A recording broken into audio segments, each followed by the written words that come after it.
ताज्या ताज्या पाण्यातल्या माशाचं कालवण इथे केलंय. बरं, हे कालवण करताना वाटण घाटण काहीही केलं नाहीये, ढिगभर मसाले वापरले नाहीयेत. मग कसं केलं सांगते की. नमस्कार, मी मधुराज रेसिपीमध्ये तुम्हा सर्वांचं खूप खूप खूप मनापासून स्वागत. म्हणजे असं स्वप्न असतं ना की स्वयंपाक असा चुटकीसरशी व्हावा, मग तेच साध्य करण्याकरता तुमच्यासाठी आपण प्रीमिक्स घेऊन आलेलो आहोत. मासे प्रेमींसाठी सी फूड स्पेशल हे प्रीमिक्स आहे. madhurasrecipeclub.com वरून खरेदी करू शकता. आता असंच प्रीमिक्स वापरून मस्तपैकी आपण नदीतला मासा म्हणजे खवला मासा किंवा रोहू असंही ज्याला म्हणतात त्याचं कालवण केलेलं आहे. 10 मिनिटाच्या आत कालवण तयार होतं, याची खात्री मी तुम्हाला देते. बरं, रेसिपी तर बघूयात, पण अशाच चमचमीत आणि झणझणीत रेसिपीसाठी पटकन सबस्क्राईब करा. चला, हे करायला ना वाटण घाटण नाही, मग काय तर सांगते. सगळ्यात आधी अर्धा किलो इथे मी रोहू मासा घेतला. खवला मासा असे म्हणतात, नदीतला मासा आहे. धरणात नदीत हे मासे मिळतात, तर तो रोहू मासा डिव्हाइड करून घेतला. माझ्यासोबत आणखी एक खरेदीला होते, तर जिथून तुम्ही घेता ना त्यांच्याकडून हा स्वच्छ करून मिळतो. त्याचे खवले काढून घेतात आणि व्यवस्थित स्वच्छ करून ते देतात. तर तो स्वच्छ करून घेतलाय. घरी आणल्यानंतर म्हणजे आता करी करण्यापूर्वी हा स्वच्छ धुवून घेतलाय. अर्थात बास्केट आपलीच आहे, खूप कन्व्हिनियंट पडतं हे अशा गोष्टी धुण्यासाठी. तर त्या बास्केटमध्ये ठेवून स्वच्छ धुवून निथळून घेतलेला आहे. आता पुढे इथे पाव कप म्हणजे 4 चमचे तेल ठेवलंय कढईमध्ये. गरम करायला ठेवलेलं नाहीये, थंडगार तेलच आहे. आता हा आपला मधुराज रेसिपीचा मालवणी फिश करी प्रीमिक्स आहे. काय करूयात, बरं ठीक आहे. कट करायच्या आधी हे बघा, पॅकेटच्या मागे सगळ्या सूचना तुम्हाला मिळतील. थंड तेल, किती पाणी आणि किती वर्ण पाणी घालायचं, ह्या सगळ्या सूचना तुम्हाला मिळतील. हा मसाला तुम्ही madhurasrecipeclub.com वरून खरेदी करू शकता. प्राइस ऑल इन्क्लुझिव्ह आहे. आता हे पॅकेट कट केलं. यामध्ये आणखी एक असं प्रीमिक्सचं पॅकेट मिळतं.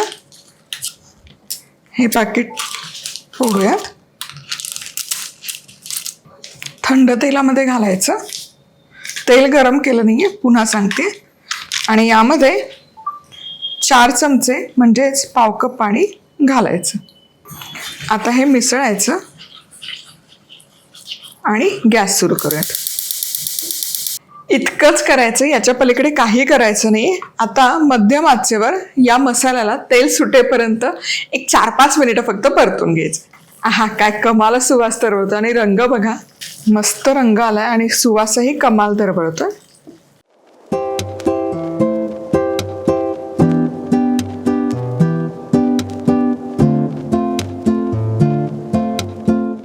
आता यामध्ये पाणी घालून ॲज इट इज मासे तुम्ही शिजवू शकता. पण तुम्हाला लागलं तर नारळाचं दूध तुम्ही यामध्ये घाला, किंवा अर्धी वाटी ओला नारळाचा खव मिक्सरला फिरवून ते घातलं त्याचं वाटण तरी चालेल. मी अगदी चमचाभर ओला नारळ घालते, वाटण नाही केलेलं, फक्त आहे माझ्या घरात म्हणून मग मी लावते फक्त चवीपुरतं.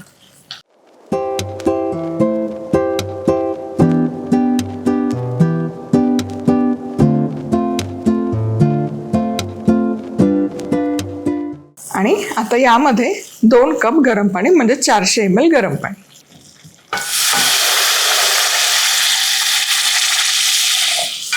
मिसळायचं. किती सुंदर दिसतंय बघा हे. वा, थोडंसं आणखी पाणी घालते. या रश्शाला तवंग बहारदार आलाय बघा ऑलरेडी, तरी अजून आपण याच्यामध्ये मासा नाही घेतलेला. वा, आणि दाटसर पण आपण बघा. आता मासा तुम्हाला हवा तर तवा फ्राय करून यामध्ये घालू शकता, पण शक्यतो आम्ही डायरेक्ट रश्शामध्येच मासा शिजवतो. त्याची चव उतरली पाहिजे की नाही माशाची. हे बघा, एकदम स्वच्छ केलेला मासा आहे, खवले काढून.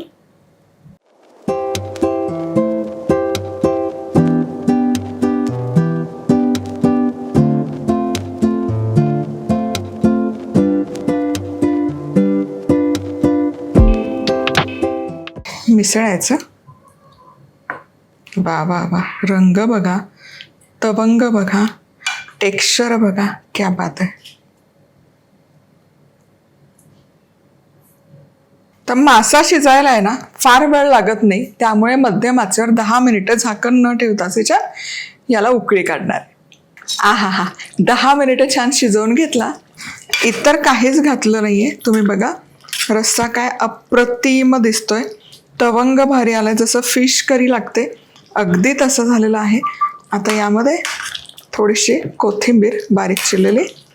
वा, चला आता मासा शिजला का नाही तेही बघत. मासा पटकन शिजतो. आता एक माशाचा तुकडा घ्यायचा. हे बघा, टूथपिक किंवा सुरी घालायची, ती पटपट आत जाते, याचा अर्थ मासा मस्त आपला शिजला. म्हणजे एक पाकिट तुम्ही वापरलं की अर्धा किलोपेक्षा थोडा जास्त, म्हणजे 700 ग्रॅम जरी फिश घेतला तरी पूर्ण उरतो. म्हणजे त्याचा रस्सा भरपूर होतो, फिश पुरून येतो. आणि जसं मी तुम्हाला सांगितलं, तुम्हाला लागलं तर थोडंसं अर्धा वाटी ओला नारळ पाणी घालून मिक्सरला फिरवा, त्याचं वाटण लावा. पण मी लावलेलं नाही. अगदी 1 चमचा ओल्या नारळाचा खव त्यामध्ये घातला, थोडासा ताज्या नारळाचा स्वाद यावा म्हणून. बघा अगदी म्हणजे ब्लिंक ऑफ आय तुमचा फिश रस्सा, फिश करी तयार होते. कुटाणा नाही.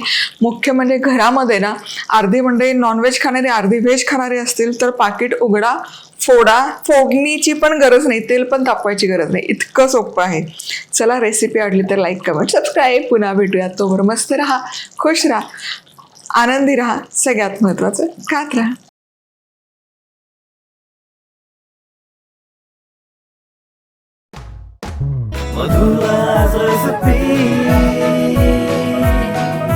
मधुराज रेसिपी, महाराष्ट्राची अस्सल चव.